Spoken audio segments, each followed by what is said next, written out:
Do it. Hey, this is Fran Strine. You're watching the Break It Down show. Yeah. Fran Strine is one of our favorite filmmakers. He makes movies about things that we care about, primarily music.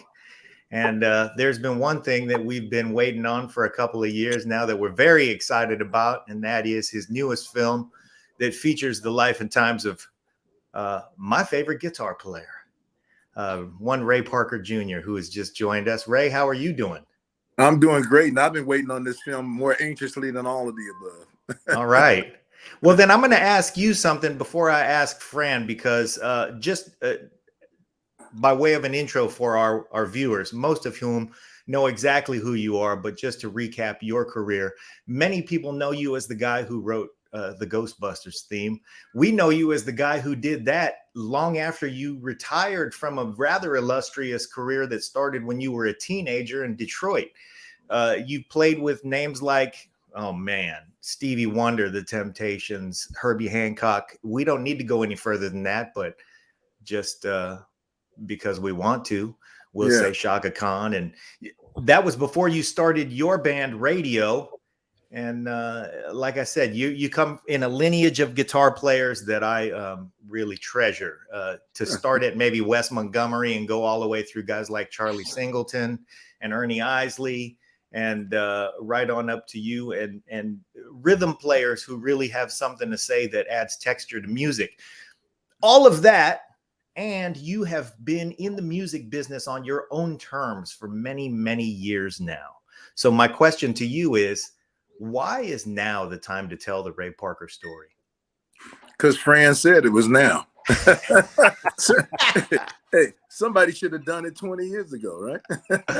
Oh, if we knew you were waiting. Okay, so I didn't even know I was waiting. I didn't even know you could do things like this. So I mean, I think this is just spectacular. And you know, everybody who sees it, all my friends are calling, and all my musician friends are calling. And it's just a wonderful thing. It's really exciting, and it's a legacy that you leave behind for your kids and everybody else. I mean, couldn't be a nicer thing. Terrific. Fran, I'll ask you a similar question. I think you probably met Ray on the set of your previous picture, which was called Hired Gun, and we love that, and we met you through that as well. Why was now the time to tell Ray's story? Because I didn't know Ray's story until I did Hired Gun. You know, I would have Ray accompany me to all the film festivals and screenings because he's a popular celebrity and figure, and would put asses in seats, right? Yeah. So I asked Ray, I was like, hey, man, you want to go to Australia for a week? And he said, yes. And on that plane flight is when I learned a bulk of his early career, because I just couldn't fit into the Hired Gun. And I knew immediately then that was going to be my next film, because, you know, what are documentaries? They're learning mechanisms, right? And it's such a rich, wonderful story, man, especially where he came from, that I knew it had to be told. And I think it struck a chord with the audiences. I think now we've won, you know, 3 Audience Choice Awards around the country. Yeah. Yeah, it's just great. And the timing couldn't have been more perfect, because you know, we found out secretly when Ivan Reitman's company, Ghost Corp, invited Ray and I over for a meeting, that they had just greenlit in Ghostbusters Afterlife. So it was just a perfect marriage and a perfect home for this movie with Sony. Terrific, terrific. And then, Ray, when you got into the process, well, let's not leave it up to our listeners to maybe, in case you missed it, Fran had a long flight to Australia. That's a 12+ hour flight. Oh, it's longer than that. That's when you learned the beginning of Ray's career. Yeah, 17 hours, I think. 17. Okay, so then on a flight like that, you bust into Ray's story. But Ray, did he sit next to you and pick you apart, or how did that go? Well, if he was picking me apart, I didn't know it, but we were just casually talking. I mean, we got to do something for 17 hours besides watch those movies on the film, which we're now one of those movies. Yeah. Well, you know, I want to bring in our friend DJ Severe. He's the DJ at Dodger Stadium, and mathematically the most listened to DJ in the universe. Cool. And one of the things that we just had a conversation about the other day, we were at NAMM on Saturday, and DJ Severe was mentioning how much the new sound system at Dodger Stadium is a catalyst for the funk. Really? Yes, Yeah. it is. What It say is. you, Severe? So first, I would like to say first off how much of a pleasure this is. I think I could probably do this story because I know a lot about you. I know your first instrument was the clarinet and how it came because you didn't want to be in gym class and you went to clarinet. And Ollie and Nathan were in the class, and then you started, and that's how it took off. I know Wawa Watson still owes you $300 for his guitar that you got. You're right. And I know you used to live right in between the Grand Ballroom and Motown. And I know everything about that. I know the stories of you sitting in the cars. I know you don't like people smoking weed. I know everything. And I would say that I can also say that all my radio albums were included in my first set that I ordered in my Columbia house, where I spent a penny for 12. And it included radio and heat wave. And then I'd love to tear into liner notes back then. So I've been a Ray Parker Jr. fan forever. And I think thank you very much, man. That's impressive. You know some stuff there.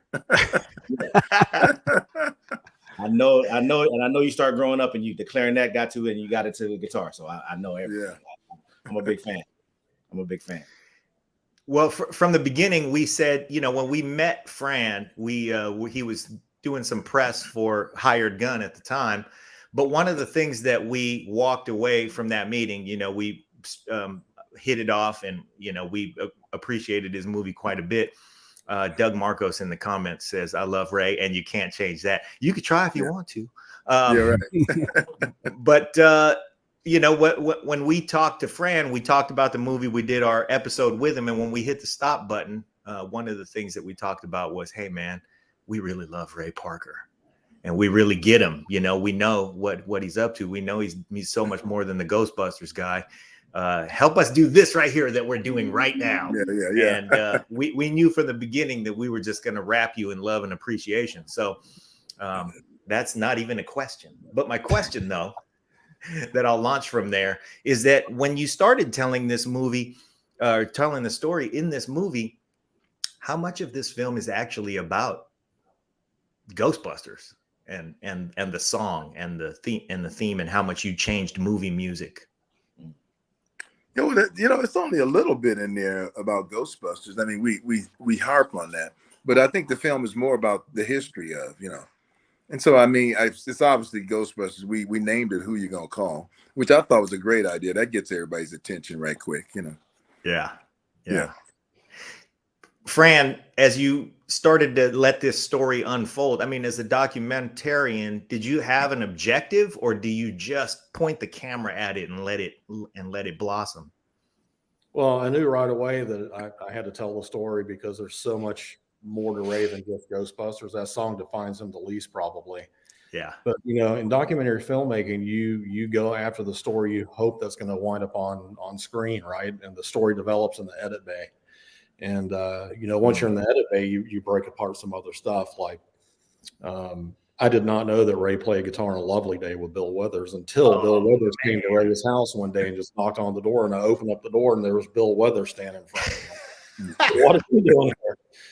And they were dear friends until he passed away last year. But it's just one of those things where the timeline in the edit bay kind of dictates where the story's going to go, and you just clutch and hold your pearls and hope that they take you in the right direction. And in both my movies, thank goodness they have. I had a clear vision, and if there's any filmmakers out there, this is one of the hardest things to do in the world. And I think that Ray got a taste of that because he was with us from beginning until the very, we sound mixed at the Skywalker Ranch, and it's a long endeavor. And there's a lot of stuff that a lot of people watching the movies don't know that goes on behind the scenes to get a film like this made and out to the general public.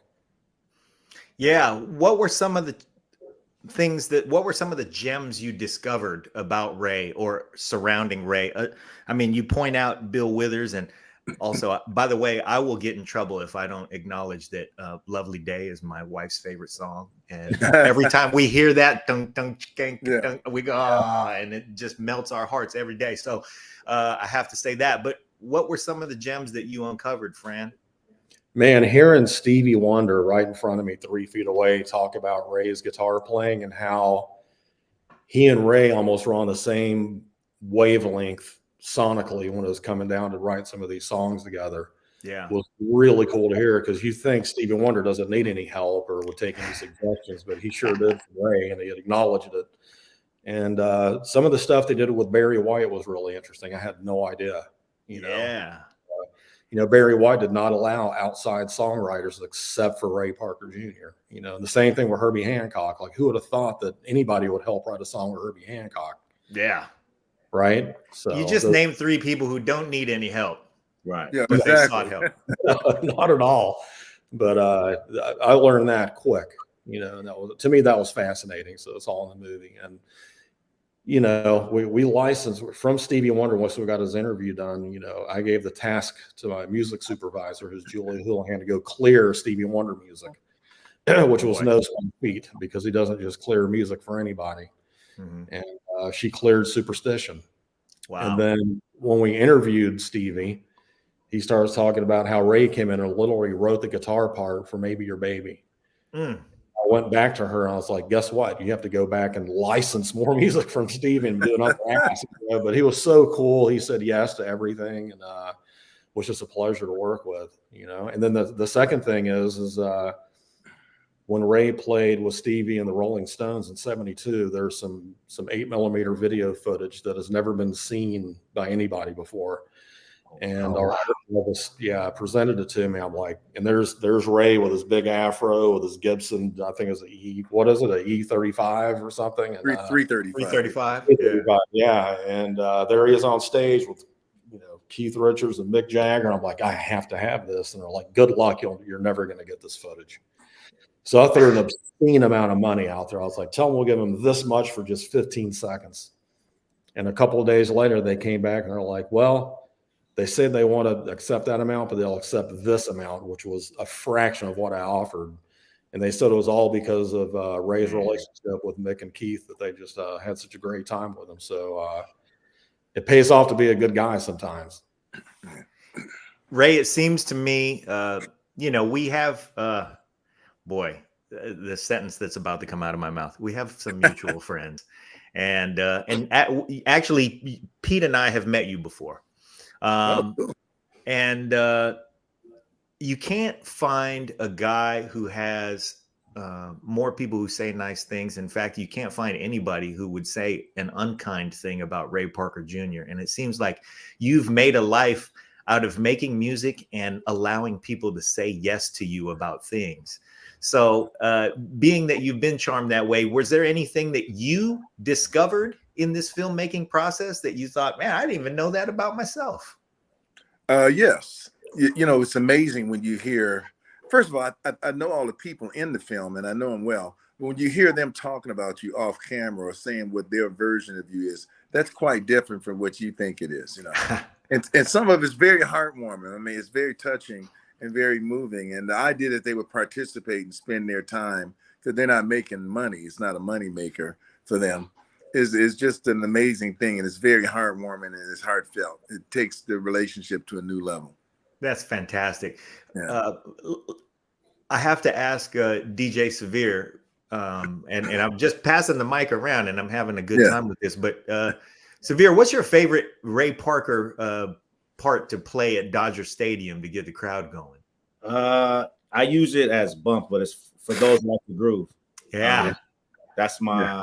Oh, thank you. Yeah, that's the one that when I was younger spoke to me like the most, because we used to make pause tapes to make songs longer and just to have something that was all instrumental. I thought you were one of the most complete producers, because you could do fast, you could do ballads, but you also did the instrumentals that was coming up in the 80s of funk that everybody had to have. And I also heard you say like how jazz musicians have chords upon chords, and you thought lots of the hits are in the simplicity of the repetition. That's right. Yeah. And so I appreciate that from day one. But that's for those who like the groove. And I usually use songs like that for head turners to see who recognizes certain songs and will give me kind of compliments on the things that I play. So that's what I use that for. You know what? When I'm in a baseball stadium, I always hear this ink, clack, clack, clack, which is really the front of car wash, right? Right. Yeah. They played everywhere. You know, that's Wah Watson playing my first guitar. I do. Playing my L5. What is the every football game, basketball game, baseball game? I mean, they just took that ink. Yeah. And every time you hear it, you go, that fool owes me $300. Yeah, somebody, yeah. Hey, if you don't know, Ray is the guy that did the theme song for Don Kirshner's rock concert too. Yeah. Oh man. Yeah. That is a nugget I was not aware of. Ray, I'm a drummer. You can see my drum set back here. Ray, who is your favorite drummer to play with? Well, that's going to be difficult because I got some good ones. First of all, my best friend Ollie, we used to play together as kids all the time, so he's got to be one of them. Okay. And then Jeff Picaro, I was real close to, and Ed Green, and James Gatson. James Gatson is incredible. Whew. You just went through a powerhouse right there of just grooves. Right there, yeah. That just made you just gave me a cramp in my back saying those names all in a row. Whew. Okay. So what about now that this movie is out? How has this impacted you? What kind of fun are you guys having making your way through the world with this movie? Well, we're just getting started good. And the first thing was nobody told us, but they have this on the United Airlines. And everybody from the Commodores, my friends in the Commodores, to different groups, to Paul Jack. I mean, everybody's been calling me up talking about, man, we saw you on the airplane. And I'm like, I didn't even know I was on an airplane. I thought it wasn't coming out till today. So yeah, same here. I've had at least a dozen people that are on flights. Yeah. A lot of musicians. A good buddy of mine is the manager of a band called Evanescence, and he was flying over to Europe to do all the festival tours. And he's like, dude, I'm watching your movie right now. Yeah, yeah. And what's funny about this, Sony, wonderful company, but it's a big conglomerate company. And for some reason, they forget to call and tell the little guys like myself what's going on. But, Sony owns my entire catalog. They own all the music. Arista Records was purchased by Sony. They own Ghostbusters. So pretty much Ray Parker Jr. documentary, everything is owned by Sony. And I can't get Sony on the phone. They just don't talk to us very well to let us know ahead of time. It's not that they're doing anything bad. It's just like we wish we could get a heads up. Like if somebody says, hey, I got to use the bathroom. Well, I like to know before I go to the bathroom, did I have to use the bathroom? It'd be nice, Fran, who's your favorite new friend that you've made in this filmmaking process with Ray? Oh God, man, there's so many people. Freddie Washington, I've been friends with Jay Graydon for a bunch of years. Yeah. Everybody, man. I keep in touch with every one of these guys just about, Yeah. And through Hired Gun, I still, had lunch and saw Rudy Sarzo the other day and Kenny Aronoff and, obviously Ray, we go back now damn near 10 years, it feels like.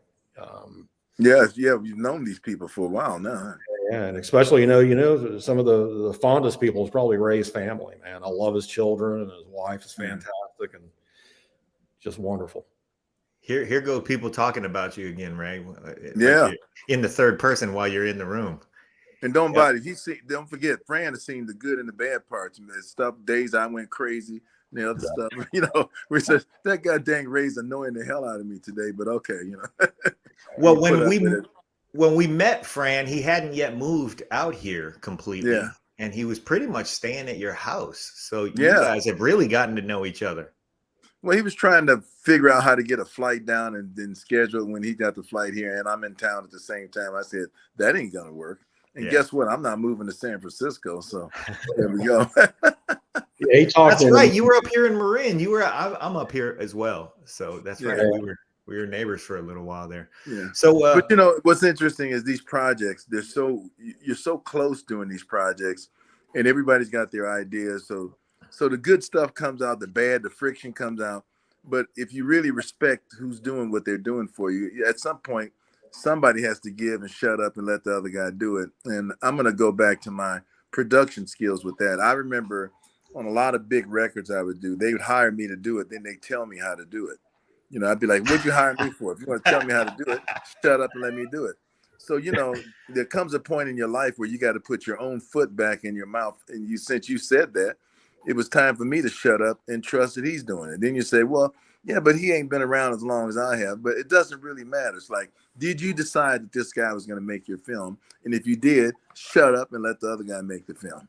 Wow. And I think that's probably the biggest success for me playing a part in this film, is to shut up and let the director make the film.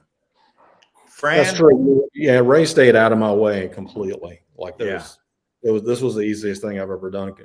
Hired Gun was as successful as it was a very difficult movie to make because of egos and people standing in the way, like Ray said. But Ray was completely off to the side and only there when I needed him. And I thought he should have been at Skywalker Ranch when we were there. There was one song that was driving him crazy, and I'm like, all right, we're in here, pictures locked. We're at Skywalker spending tens of thousands of dollars. But I saw that it was bugging him that bad, and I didn't want him to be bugged out, man. So I went with Julie, our music supervisor, who happened to be there, and I was like, we got to find another song for this right now. And of course she killed it, as she always does. And we made everybody happy. I love it, and Ray loves it, and it's in there. So yeah. I want to ask a question. Just curious. This is the beginning of the end for you guys hanging out together as closely as you have, right? I mean, you got your tour and hopefully award season and everything else, but pretty quick here, you guys aren't going to be seeing each other every day. Fran's not going to be living at your house, Ray, right? I'm crying about that. I mean, yeah. Seriously though, like how is that going to impact you guys? I mean, sure, you're still going to be friends, but what's that going to be like not to be right? Because it's been years, right now. Listen, I'm 2 blocks away from where Ray lives right now, so I could have popped by in a car and just been, hey man, let's do this together. But no, man, we still hang out. We still talk. But don't forget, we finished this film, pre-virus. I mean, we finished the film 2 years ago, and I still see him every now and then. I don't think he'll ever get rid of me. That's impossible. Well, he bought a house 2 blocks from you, so it doesn't seem to be.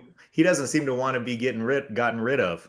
Well, don't forget, he's not living in my house, so who cares? 2 blocks that's good enough. That's fine. Yeah, that's enough of a buffer. Yeah, we still meet at Starbucks for coffee. Yeah. We used to go to the local Starbucks here at the Commons every single day for about 2 years, man. Made so many friends there. I'm gonna put Severe on the spot. When are you gonna have these guys over for a Dodger game? Oh man, the next game, whenever they can make it. That's a done deal. I used to have there was a pitcher for the Dodgers that lived 2 doors down from me. I can't remember his name, but I used to get tickets, and my kids would sit right at third base there, where if the ball popped out, they could catch the ball. Right. And the spoiled brat kids I had, they were like, Dad, I don't want to be there. I want to be in our friend's private booth. So-and-so got a private booth. So they go in the private booth where they can't even see the baseball no more. But they serve them French fries and they can watch it on the screen. And I'm like, I felt like an idiot as much money as I spent to get them the tickets where they could catch the ball. I said, you guys ain't like I was growing up to be a kid. Catching the ball was everything. Yeah. Those kind of seats, you have to pay attention because your safety is at stake. Yes. Yeah, you get your glove, you keep your glove on, and you wait. They're going to hit a foul ball to third base, so just wait right there. But my kids, they were just so not interested in that. I was like, "But do you want some Cracker Jacks and popcorn? What are you guys doing?" So it's interesting. Yeah. No, we're in the luxury suite where we can order foie gras. Exactly. Yeah. When I was a kid, there was no luxury suite, and there was no video screen and all that kind of stuff. Yeah. So, you've had such an illustrious career, Ray, and you have such marvelous friends in the music industry, the best of the best. I want to ask you 2 things. First was that you had a podcast for a minute, and if I remember correctly, your very first guest was Rudy Sarzo. Yeah, and it was amazing to see that friendship, because to me it was unexpected. And then secondly, how genuine it was quite obvious. What happened to the podcast, man? I want to get really super granular about your career and want to hear all those stories. Well, that's a good, interesting question. Fran was helping with the podcast. Then we got busy trying to do the film and a whole bunch of other stuff. I think we overextended ourselves and our capability of how many things we could do at the same time. But I think that's always my case. I'm always behind on everything. I'm behind on this record I'm releasing. I got to sing 2.5 more songs and I'm done with it. And I don't know if this is old age or not. And when I was younger, I could knock the whole album out in 5 months. Now it might take me 5 months to sing 2 or 3 songs, you know. So Oh, come on. there's something going on here. No. I'm going to look for Fran on reinforcement on this, but we have faith that you'll score 40 points in the fourth quarter. Yeah, there you go. What do you think, Fran? Absolutely. Yeah. Only if I can get up out of bed and wake up, you know. Okay. So I have to, as we round third base here, speaking of baseball metaphors, Fran, what's up next for you as you make your way through and make a huge hit out of who you're going to call? You got to think about what's next. And I know you're already sort of working on a couple of things. What can you divulge what's going on with you? Yeah, a little bit. So, first and foremost, promoting this movie, I'm super proud of it and happy. But I have another music doc, or actually a music series called First Call, about first call musicians. Departure of a hired gun. We go a little bit more deeper into the musicians' lives outside the road or whatnot, and really, really cool. Got some great musicians in this one. I was approached a couple of years ago, pre-pandemic, about doing a documentary on the history of the harmonica and how it birthed the blues, and how the blues literally is in the DNA of all music that we even hear today. And it's a wonderful story, man. I mean, it's really, really rich. And then there's another docuseries I'm developing on, it's called Message in a Bottle, about wine and what goes into that bottle of wine, and how wine really is the only consumable form of history that you can, drink, and there's a story in every one of these bottles with fantastic winemakers. So it's really interesting. I need very much to talk to you offline about that. And I will do that. But I have an introduction I want to make since you're telling that story. But Ray, I also want to ask you, because you can do pretty much anything you want, and you are in a situation in your life and career where you don't have to do anything you don't want. What makes you excited? Well, first of all, I love music. I just love it, So I'm excited when I'm making music, playing concerts, or going and doing other things in that. And then after that, what makes me excited is really just to stay home. I got a spot in my backyard where we drink a little whiskey and smoke cigars. Fran comes over, we hang out there. And then I got another spot at my house where I live. I live on Lake Tahoe. And so I can see the lake, and I do the same thing, smoke a little cigar, drink a little whiskey. And those are the two places I love to be the most. When I'm in one of those two places, I'm completely happy. Everybody else says, don't you want to travel? Well, for a musician, that's all we do is travel. I mean, the whole life is traveling. So having a vacation traveling is not that exciting to me. It's like staying home is more exciting. Wow. Well, I have to say these words. If you like this interview, you have found your tribe, because this is exactly what we do and exactly who we want to do it with. Pete asked me when we started this podcast some 1,300 episodes ago, who's your top 5 guests that you want to get? And I never gave him the 5th one. I always gave him 4 and then left it open for debate so we could have conversations while we were driving and flying and everything else. But my top 4 at the time were J.R. Robinson, Herbie Hancock, Sly Stone, and Ray Parker Jr. So this now is, I know all 4 of them.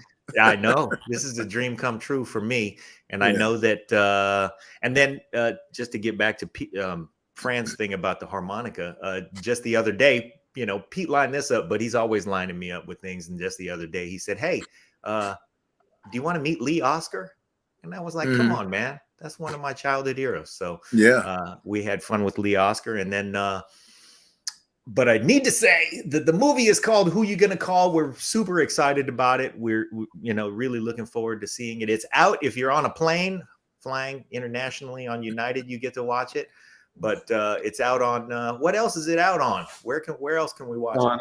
It's on Apple TV, Amazon Prime, Roku, anywhere you can rent a movie or purchase one, you can get it there. And we appreciate it. Well, then I'll be watching it this afternoon. Severe, closing words. I just want to say how much of a pleasure it was, because he's one of my musical heroes as well. Even just from such early on, he's in my top 5. I have a list of people that I want to meet. I hope that they would like follow me so I can just tell them the stories. And I uphold your music like to a T. So I appreciate this. This is like my dream come true for me. So I just want to say thank you so much. Well, thank you so much. I look forward to seeing another baseball game. It's been a while for me. Yes, please. Pete. I'm going to wrap it up. Here we go. Hey, thanks for watching the show. I really appreciate it. Right here, you can subscribe. Please do that. It makes the show grow. Hit that notification bell so you know which incredible guest is coming up next. Down below is the PayPal link. You can put a small subscription in. That is an enormous help. All that money goes right back into the show. And then right up over here are the next episodes you should listen to, curated by yours truly. Thank you so much.